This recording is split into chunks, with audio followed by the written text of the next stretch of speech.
Karek ini takam lo pe lupa dung ke YouTube channel sokki so pak kirki homparan kendro lok ke aipe ataram discount na bilung ada apeng juga jukto aipe discount na bilung nol ha kaisam maling ma pe so juk sampina aru pangku ma 1,00,000 dok matra 20,000 ngo yuka nama orok ke YouTube channel sam like bilang subscribe bilang এই ধান খেতি কৰাৰ লগতে তেখেতে ঘৰত গৰু গাই ছাগলী হাঁহ কুকুৰা আৰু মৎস্য পালন লগতে মৌ পালন এই সকলোবিলাক যিজন কৃষকে সমভাৱে আগবঢ়াই দিব তেওঁহে প্ৰকৃত কৃষক প্ৰকৃত কৃষক এজনে এই সকলোবিলাক কম বেছি পৰিমাণে যদি ঘৰত কৰিবৰ কাৰণে চৰ্চা আৰু আগ্ৰহ কৰি যায় তেতিয়া তেওঁ কোনোবা এটা দিশত যদি লছ হয় কোনোবা এটা দিশত তেখেতৰ লাভ হ'ব আৰু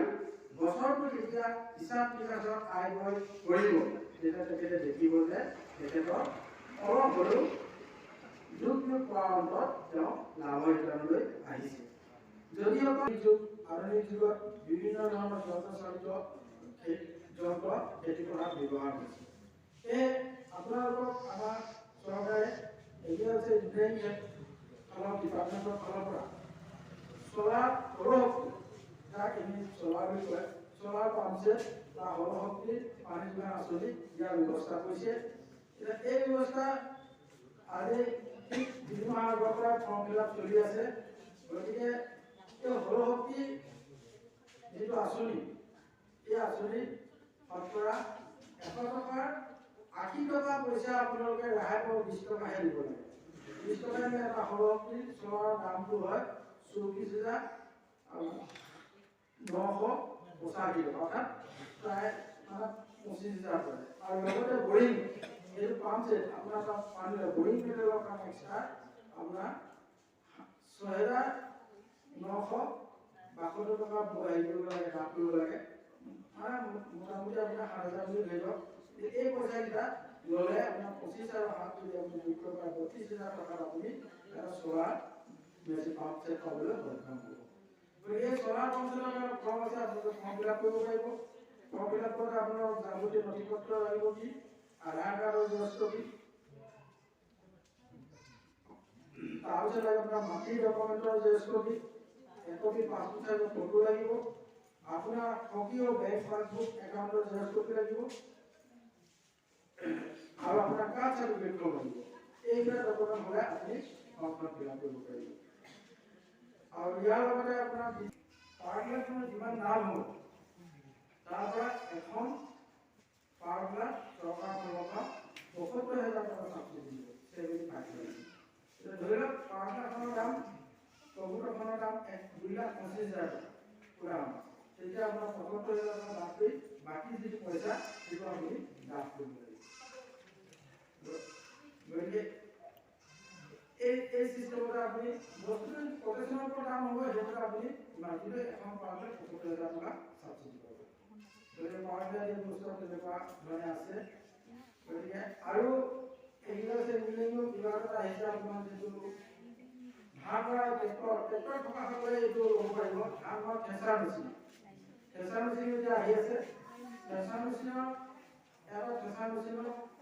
ল'বলৈ যাওঁতে তাত 1,25,000 টকা চাবচিডি দিব তাত যিমান দাম নহওক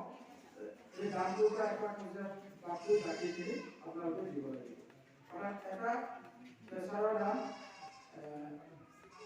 2,25,000 1,85,000 কোম্পানী কৰিবলৈ যেনেধৰণে আছে গতিকে 1,25,000 বাকী পইচাটো আপোনালোকে তাত লাভ কৰিব লাগিব তাতো একেই আবেদন ফৰ্ম আছে আবেদনে কৰিব লাগিব গতিকে এইখিনি ব্যৱস্থা আছে ইয়াৰ উপৰিও ধান শুকুৱাই ৰাইচ মিলৰ ব্যৱস্থা আছে যিটো লাইনৰ জৰিয়তে ৰাইচ মিল দিয়াৰ ব্যৱস্থা আছে সেই ৰাইচ মিলৰ ক্ষেত্ৰত এটা ৰাইচ মিলৰ ক্ষেত্ৰত 5 লাখ টকা চাবচিডি দিব কিন্তু তাৰ টোটেল আঁচনিটো হৈছে তাৰ দাম হ'বগৈ 12 লাখ টকা অৰ্থাৎ গোটেই হেৰিখিনি দি তাৰ আগতে কিন্তু জেগাটোত আপুনি ইলেক্ট্ৰিক অফিচৰ লগত যোগাযোগ কৰি ল'ব আপোনাৰ 3 ফেজৰ লাইনৰ ব্যৱস্থা আপুনি আলোচনা কৰি হেৰিৰ লগত লৈ ল'ব লাগিব তেতিয়া আপুনি এই যিটো মিনি আইচক্ৰীম বুলি কয় এই আইচক্ৰীমটো ল'ব পাৰিব। তাৰ টোটেল দামটো মানে 12 লাখ টকা হয়, তাৰ 5 লাখ চাবচিডি পাব, বাকী এইখিনি আপুনি কৰিব লাগিব।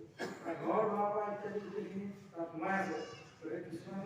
ৰেহাই হৈ যায়। আপোনাৰ ঘৰৰ চাকৰি ডিপাৰ্টমেণ্টৰ পৰা মানে আমাৰ ইঞ্জিনিয়াৰ আহিব, ইঞ্জিনিয়াৰ আহি চাব, ইঞ্জিনিয়াৰ আহি তাৰপিছত আপোনাক চিলেকশ্যন কৰিব। এইটো আপুনি লয় না গাড়ী ইঞ্জিনিয়াৰৰ লগত পাতি আপুনি যোগাযোগ কৰি ল'ব পাৰে। এইখিনি দিয়াৰ ব্যৱস্থা আমাৰ এগ্ৰিকালচাৰ ডিপাৰ্টমেণ্টৰ ইঞ্জিনিয়াৰিঙৰ ডিপাৰ্টমেণ্টৰ ক্ষেত্ৰত এইখিনি আপোনালোকৰ সুবিধা ল'ব পাৰিব। গতিকে খেতি বাতিৰ ক্ষেত্ৰত সা-সঁজুলি এইখিনি আছে। যিমান দিছোঁ আমি আমাৰ চাৰ্কলতে 450 আমি প্ৰায় 1000 টকা বুলি মই যিমান দিছোঁ, যদি আহে আপোনালোকে চাবচিডিটো ল'ব পাৰিব। কিন্তু এতিয়ালৈকে